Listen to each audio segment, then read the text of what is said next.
ദാരിദ്ര്യത്തിൽ തകർന്നുപോയ ഗ്രാമങ്ങൾ ഞാൻ കണ്ടിട്ടുണ്ട്. കത്തിക്കരിഞ്ഞ പാടങ്ങൾ, 10 വയസ്സിനു മീതെ പ്രായമുള്ള ഒരാണും ബാക്കിയില്ലാതെ കൊള്ളയടിക്കപ്പെട്ട പട്ടണങ്ങൾ. അവിടത്തെ പുഴകൾക്ക് ചുവപ്പ് നിറമായിരുന്നു. മനുഷ്യനിൽ ഏറ്റവും മോശമായതും ഏറ്റവും നല്ലതും ഞാൻ കണ്ടിട്ടുണ്ട്. രണ്ടും എന്നെ അമ്പരപ്പിക്കാതെയായി. ഈ അനുഭവങ്ങളിലൂടെയെല്ലാം കടന്നുപോയപ്പോൾ ഇതുവരെ ഒരു പുസ്തകത്തിലും എഴുതപ്പെടാതിരുന്ന എത്രയോ കാര്യങ്ങൾ ശേഖരിച്ച് ഞാൻ എൻ്റെ ആത്മാവിൽ മാത്രം കുറിച്ചുവെച്ചു. എൻ്റെ മാത്രമായ ഈ പട്ടികയെ ഞാൻ വിളിച്ചത് ഇസ്ലാമിലെ സഞ്ചാരി സൂഫികളുടെ അടിസ്ഥാന തത്വങ്ങൾ എന്നാണ്. അവ പ്രകൃതിയുടെ നിയമങ്ങൾ എന്നപോലെ എനിക്ക് സാർവത്രികവും നിയതവും ആലംബനവുമായിരുന്നു. ഇതെല്ലാം കൂടിച്ചേരുന്നതാണ് പ്രണയമതത്തിൻ്റെ 40 പ്രമാണങ്ങൾ. അതാകട്ടെ പ്രേമം കൊണ്ട് മാത്രം പ്രാപ്യമാകുന്നതും. അതിലൊരു പ്രമാണം ഇങ്ങനെയാണ്: സത്യത്തിലേക്കുള്ള പാത ഹൃദയം കൊണ്ടുണ്ടാകേണ്ടതാണ്, ശിരസ്സ് കൊണ്ടല്ല. ഹൃദയത്തെ നീ നിന്റെ മുഖ്യ വഴികാട്ടിയാക്കുക, മനസ്സിനെയല്ല. അഭിമുഖീകരിക്കുക, വെല്ലുവിളിക്കുക, എന്നിട്ട് നിന്റെ നഫ്സിനു മീതെ ഹൃദയം കൊണ്ട് വിജയം നേടുക. നിന്റെ സ്വത്വം അറിയുന്നതിലൂടെ ദൈവജ്ഞാനത്തിലേക്ക് നീ നയിക്കപ്പെടും. ഈ പ്രമാണങ്ങൾ കുറ്റമറ്റതാക്കി പൂർത്തീകരിക്കാൻ എനിക്ക് വർഷങ്ങൾ വേണ്ടിവന്നു. ഇത് പൂർത്തീകരിച്ചതോടെ ഇഹലോകത്തിലെ എൻ്റെ കാലത്തിൻ്റെ അന്ത്യത്തിലേക്ക് ഞാൻ അടുത്തതായും ഞാൻ അറിഞ്ഞു. ഈ ദിശയിൽ എനിക്ക് ഈയിടെയായി ഒട്ടേറെ ദർശനങ്ങളും ഉണ്ടായി. മരണമല്ല എന്നെ അലട്ടുന്നത്, കാരണം ഞാൻ അതിനെ ജീവിതത്തിൻ്റെ അവസാനമായി കാണുന്നില്ല. എന്നാൽ ഒരു പൈതൃകവും ബാക്കി വയ്ക്കാതെ കടന്നു പോകേണ്ടി വരുമല്ലോ എന്നതാണ് എന്നെ വിഷമിപ്പിക്കുന്നത്. എൻ്റെ നെഞ്ചകത്ത് ഒട്ടേറെ വാക്കുകൾ കുന്നുകൂടി കിടക്കുന്നു, പറയാൻ വെമ്പുന്ന കഥകൾ. ഒരു ഗുരുവിനോ ശിഷ്യനോ അല്ല, മറ്റൊരു വ്യക്തിക്ക് ഈ ജ്ഞാനമെല്ലാം കൈമാറണമെന്ന് ഞാൻ വിചാരിക്കുന്നു. ഞാൻ തേടുന്നത് തുല്യനായ ഒരാളെയാണ്, ഒരു ചങ്ങാതിയെ. ദൈവമേ, മുറിയിലെ മ്ലാനമായ ഇരുട്ടിലേക്ക് ഞാൻ മന്ത്രിച്ചു. എൻ്റെ ജീവിതം മുഴുവൻ ഞാൻ അങ്ങയുടെ പാത പിന്തുടർന്നു. ലോകം ചുറ്റി ഓരോ വ്യക്തിയെയും ഞാൻ തുറന്ന പുസ്തകമായി കണ്ടു, ചിരിക്കുന്ന ഒരു ഖുർആനായി. പണ്ഡിതന്മാരുടെ ദന്തഗോപുരങ്ങൾക്കകലെ ഞാൻ പാർത്തു. നാടുകടത്തപ്പെട്ടവരും പ്രവാസികളും ബഹിഷ്കൃതരുമായ മനുഷ്യർക്കിടയിൽ ഞാൻ സമയം ചെലവഴിച്ചു. ഇപ്പോൾ ഞാനിതാ ഉടഞ്ഞുതീരാൻ പോകുന്നു. അങ്ങ് നൽകിയ ജ്ഞാനം ശരിയായ വ്യക്തിക്കു കൈമാറാൻ എന്നെ സഹായിക്കുക. എന്നിട്ട് അങ്ങയുടെ അഭിലാഷം എന്താണോ അത് എന്നിൽ നിറവേറ്റുക. എൻ്റെ കണ്ണുകൾക്ക് മുന്നിൽ മുറിക്കകത്ത് ഏതോ പ്രകാശധാര കോരിച്ചൊരിഞ്ഞു. കിടക്കകളിലെ സഞ്ചാരികളുടെ മുഖങ്ങൾ ആ വെളിച്ചത്തിൽ മങ്ങിയ നീലനിറമാർന്നു. ജാലകങ്ങൾ കൊട്ടിത്തുറന്ന് വിദൂരമായ പൂന്തോട്ടങ്ങളിൽ നിന്നുള്ള ലില്ലിപ്പൂക്കളുടെയും ജാസ്മിൻ്റെയും സുഗന്ധം കാറ്റായി നിറയും പോലെ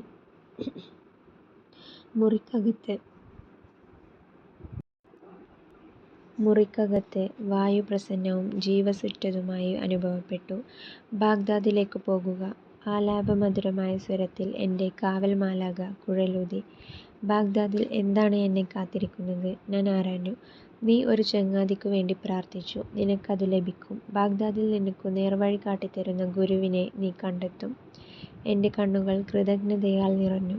ഞാൻ എൻ്റെ സ്വപ്നങ്ങളിൽ കണ്ടുകൊണ്ടിരുന്ന ആ മനുഷ്യൻ തന്നെയാണ് എൻ്റെ ചങ്ങാതി എന്ന് അപ്പോഴെനിക്കു മനസ്സിലായി.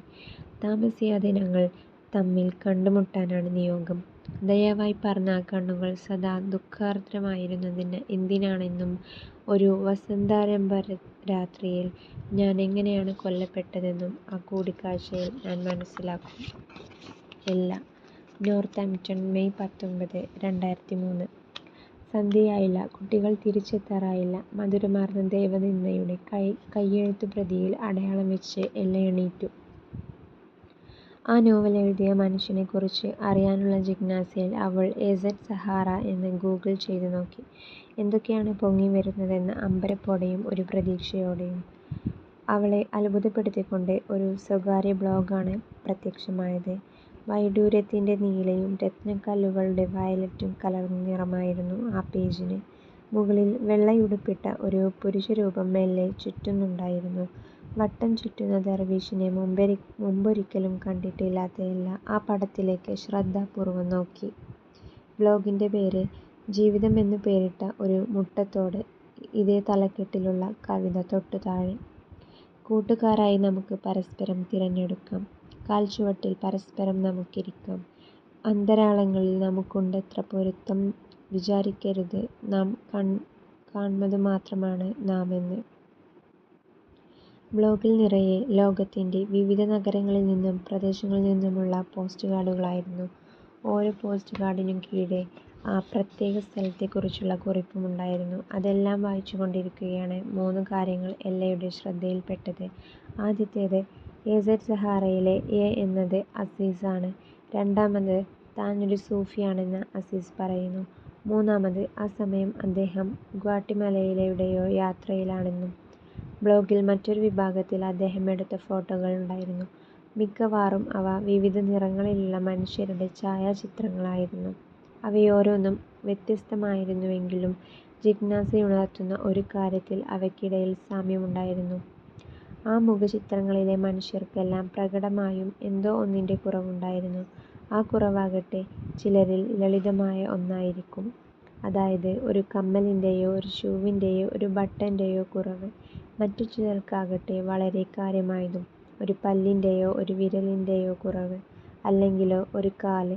ഫോട്ടോകൾക്കു താഴെ ഇങ്ങനെ എഴുതിയിരുന്നു: നാം ആരാകട്ടെ, നാം എവിടെ ജീവിക്കുന്നവരാകട്ടെ, അന്തരാളങ്ങളിൽ അപൂർണ്ണത അനുഭവിക്കുന്നവരാണ് നാമെല്ലാം.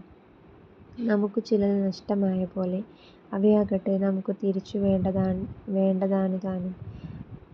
എന്നാൽ അതെന്താണെന്ന് നമ്മളിൽ അധികം പേരും ഒരിക്കലും കണ്ടെത്തുന്നില്ല. കണ്ടെത്തുന്നവരിലും ചിലർ മാത്രമാണ് അത് തേടിപ്പിടിക്കാൻ പുറപ്പെട്ടു പോകുന്നത്. വെബ് പേജ് താഴേക്കും മുകളിലേക്കും നീക്കി എല്ല നോക്കി. ഓരോ പോസ്റ്റ് കാർഡിലും ക്ലിക്ക് ചെയ്ത് വലുതാക്കി കണ്ടു. ഓരോന്നിനും താഴെ അസീസ് എഴുതിയ കമന്റുകൾ വായിച്ചു. പേജിനു താഴെ ഒരു ഇമെയിൽ വിലാസം: azizsahara@gmail.com. എല്ല ഒരു കടലാസിൽ അതെഴുതി വെച്ചു. തൊട്ടടുത്ത് റൂമിയുടെ ഒരു കവിതയും: പ്രേമം, പ്രേമം തിരഞ്ഞെടുക്കുക. പ്രേമമധുരമല്ല ജീവിതം എങ്കിൽ ജീവിക്കുന്നത് ഭാരമാണ്. നിങ്ങൾ കണ്ടതുപോലെ. ഇത് വായിച്ചുകൊണ്ടിരിക്കെയാണ് ഒരു പ്രത്യേക വിചാരം അവളുടെ മനസ്സിൽ മിന്നിമാഞ്ഞത്. ആ നിമിഷത്തിൽ അസീസ് സെഡ് സഹാറ തൻ്റെ സ്വന്തം ബ്ലോഗിൽ ഉൾപ്പെടുത്തിയ പടങ്ങൾ, പ്രതികരണങ്ങൾ, ഉദ്ധരികൾ, കവിതകൾ എല്ലാം തൻ്റെ കണ്ണുകൾക്കു വേണ്ടി മാത്രം എഴുതിയതാണെന്ന് അവൾക്ക് തോന്നി. അത് വിചിത്രവും നേരിയ ഗർവുള്ളതുമായ വിചാരമായിരുന്നു. എന്നാൽ അതിൻ്റെ പൂർണ്ണയുക്തിയുണ്ടെന്ന് തന്നെയാണ് എല്ല വിചാരിച്ചത്.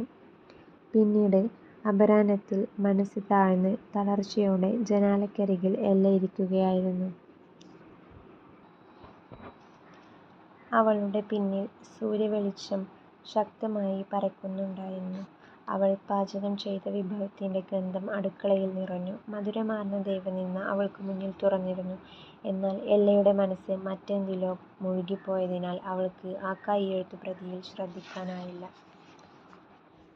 താനും തൻ്റേതായ ചില കൽപ്പനകൾ എഴുതി ഉണ്ടാക്കണമെന്ന് പെട്ടെന്ന് അവൾക്ക് തോന്നി. ഉദാസീനയായ നഗരപ്രാന്തവാസിയായ ഐഹികയായ ഒരു വീട്ടമ്മയുടെ 40 പ്രമാണങ്ങൾ എന്ന് അവൾ അതിനു പേരിട്ടു. പ്രമാണം 1. അവൾ പിറുപിറുത്തു: സ്നേഹം തിരയുന്നത് നിർത്തുക. അസാധ്യമായ സ്വപ്നങ്ങൾക്കു പിന്നാലെ പായുന്നതും നിർത്തുക. 40-ലെത്തിയ വിവാഹിതയ്ക്ക് തീർച്ചയായും അതിലും പ്രാധാന്യമായ കാര്യങ്ങൾ ജീവിതത്തിലുണ്ട്.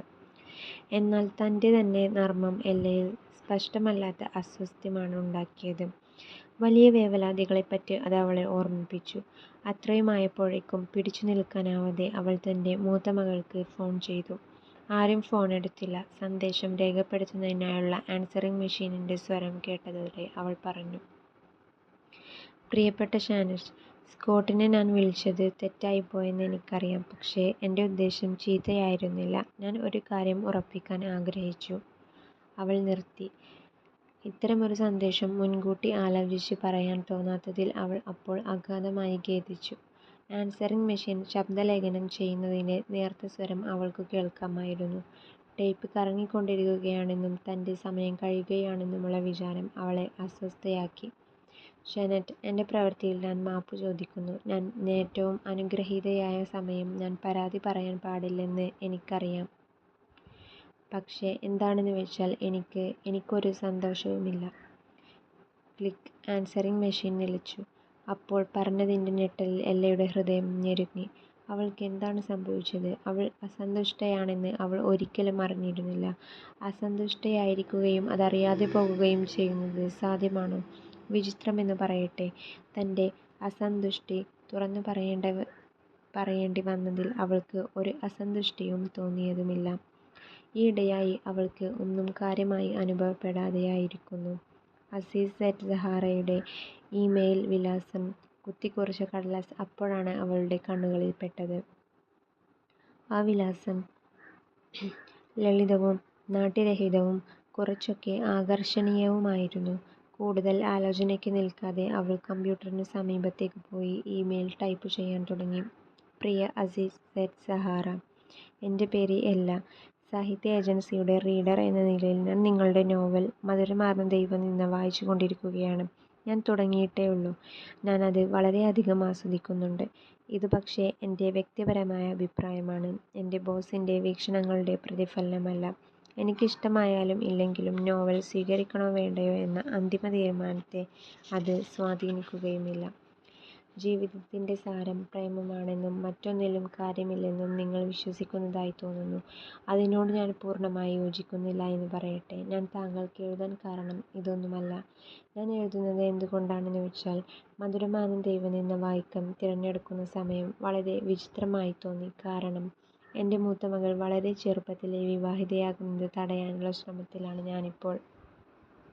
കഴിഞ്ഞ ദിവസം ഞാൻ അവളുടെ കൂട്ടുകാരനോട് ഈ വിവാഹത്തിൽ നിന്ന് പിന്മാറാൻ ഫോൺ ചെയ്തു പറഞ്ഞു. അതിൻ്റെ പേരിൽ എൻ്റെ മകൾ എന്നെ വെറുക്കുന്നുമുണ്ട്. അവൾ എന്നോട് സംസാരിക്കാൻ വിസമ്മതിക്കുന്നു. എനിക്ക് തോന്നുന്നത് നിങ്ങൾ രണ്ടുപേരും യോജിച്ചു പോകുമെന്നാണ്. കാരണം പ്രേമത്തെപ്പറ്റി താങ്കൾക്കും സമാനമായ നിലപാടാണ് ഉള്ളതെന്ന് തോന്നുന്നു. എൻ്റെ വ്യക്തിപരമായ പ്രശ്നങ്ങൾ താങ്കൾക്ക് മുന്നിൽ വലിച്ചുവാരിയിടുന്നതിൽ ക്ഷമിക്കുക. ഇതായിരുന്നില്ല എൻ്റെ ഉദ്ദേശം. താങ്കളുടെ ബ്ലോഗിൽ, അവിടെ നിന്നാണ് എനിക്ക് താങ്കളുടെ ഇമെയിൽ വിലാസം ലഭിച്ചത്. താങ്കളുടെ ബ്ലോഗിൽ പറയുന്നു, താങ്കൾ ഇപ്പോൾ ഗ്വാട്ടിമലയിൽ എവിടെയോ ആണെന്ന്.